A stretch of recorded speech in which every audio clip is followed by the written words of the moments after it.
Hello dear friends, H B online class से स्वागत है। छत्तीसगढ़ राज्य ओपन स्कूल मॉडल प्रश्न पेपर 2024 मार्च अप्रैल का वार्षिक परीक्षा 2024 के लिए महत्वपूर्ण प्रश्नोत्तर कक्षा 12वीं का भूगोल है पहला पार्ट।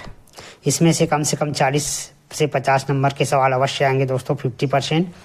तो इसको आपको पढ़ लेना, साथ ही साथ आप लोग को अपना स्वयं से भी तैयारी करना है, क्योंकि मॉडल एक पेपर जो है एक क्वेश्चन पेपर है, इस तरह के प्रश्न आएंगे ऐसा ये बताने के लिए वीडियो अपलोड होता है।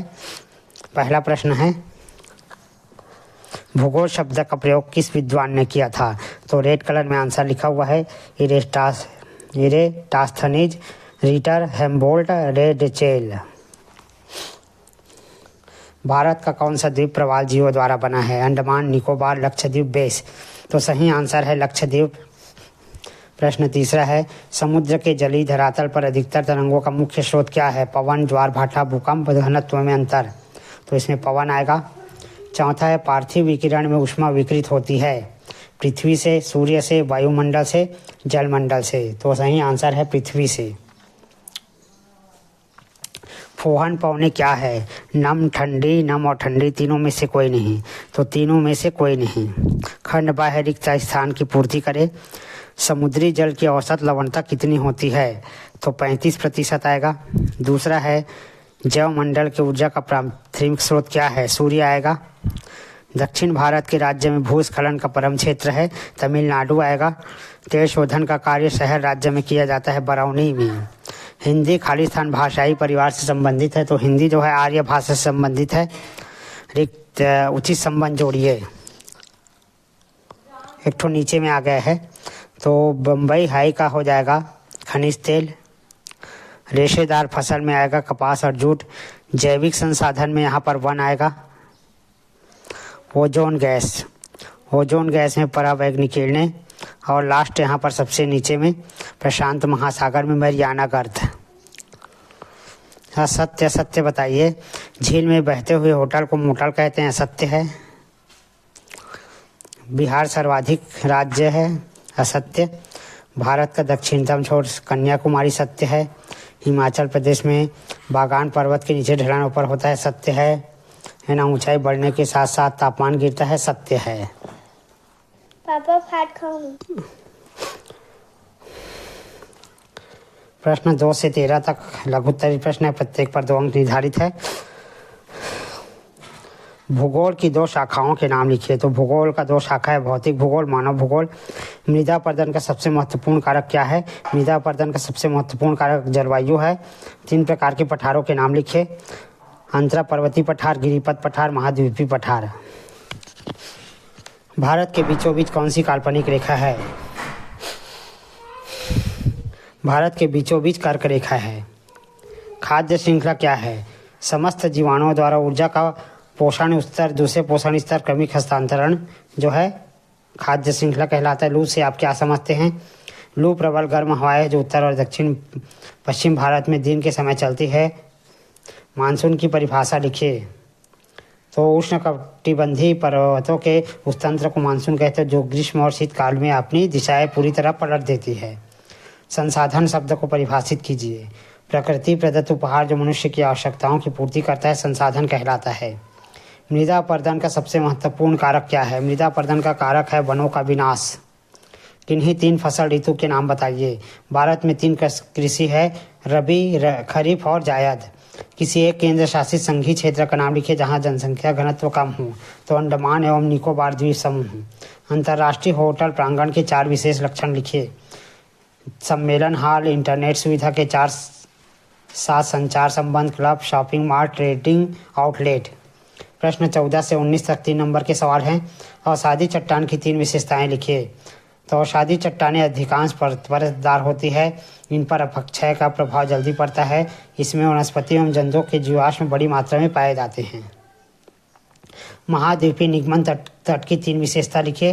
तो पहला है, उनके तट से समुद्र की ओर जाने पर धीरे धीरे ढाल बढ़ता जाता है।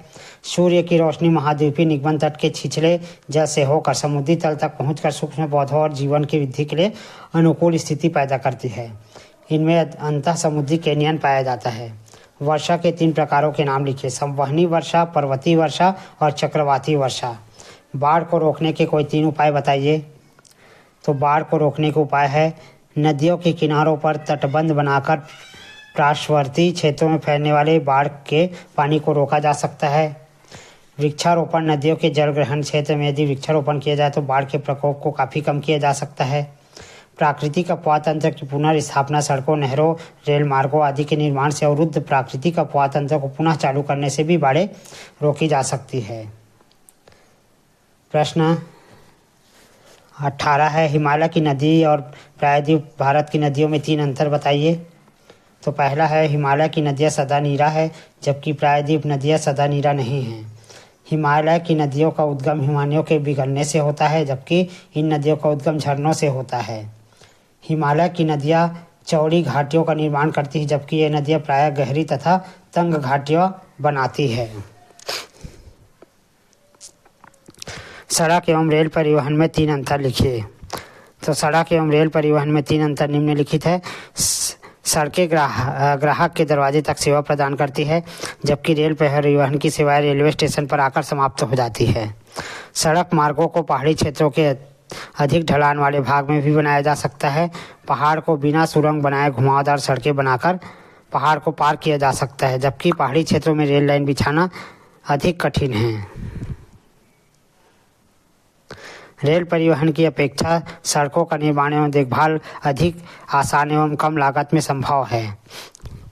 प्रश्न क्रमांक 20 से 23 तक 4 नंबर के सवाल है मानव के लिए पठार किस प्रकार उपयोगी है बताइए। तो पठारों का मानव जीवन में महत्व। खनिज के भंडार विश्व के अधिकांश खनिज पठारों से ही प्राप्त होते हैं। जिन खनिजों पर हमारे उद्योग कच्चे माल के लिए निर्भर है पश्चिम ऑस्ट्रेलिया के पठार में सोना, अफ्रीका के पठार में तांबा और हीरा और भारत के पठार में कोयला, लोहा, मैग्नीज और अभ्रक के विशाल भंडार है। जल विद्युत उत्पादन पठारों के ढालों पर नदियाँ जल प्रपात बनाती है। जल प्रपात जल विद्युत उत्पादन के लिए आवश्यक है। ठंडी जलवायु उष्णकटिबंधीय क्षेत्र में पठारों के उच्च भागों ठंडी जलवायु के कारण यूरोप वासियों को आकर्षित करते रहते हैं। चौथा है पशु चारण के लिए उपयोग। पठारी भाग पशु चारण के लिए बहुत उपयोगी है। ये भेड़ बकरियों के पालन के लिए बहुत उपयोगी है। भेड़ बकरियों से वस्त्रों के ऊन तथा भोजन के लिए दूध की प्राप्ति होती है। इसका अथवा है मृदा संरक्षण के लिए अपनाए गए विभिन्न कारकों का वर्णन कीजिए। तो पहला है फसल चक्र का उपयोग करना। दूसरा है प्रत्येक स्थान पर वृक्षारोपण करना चाहिए। तीसरा है मिट्टी के रासायनिक परीक्षण अनिवार्य रूप से किया जाना चाहिए। वृक्षों की कटाई एवं अनियंत्रित पशुचारण, तटबंध का निर्माण किया जाना चाहिए। वलन तथा भ्रंशन में अंतर लिखिए। वलन और भ्रंशन दबाव के कारण चट्टानों का मुड़ना वलन कहलाता है जबकि खिंचाव के कारण चट्टानों का टूटना भ्रंशन कहलाता है। वलन क्षैतिज दबाव से बनता है जबकि भ्रंशन खिंचाव का परिणाम है। तो इन सारे प्रश्नों को अच्छे से रट लीजिए दोस्तों। और इसका जो सेकंड पार्ट है उसमें हम लोग प्रश्न क्रमांक 21 से 27 तक को हल करेंगे क्योंकि प्रश्न 21 से 27 तक बड़ा प्रश्न है। 4 नंबर, 5 नंबर और 6 नंबर वाले सवाल।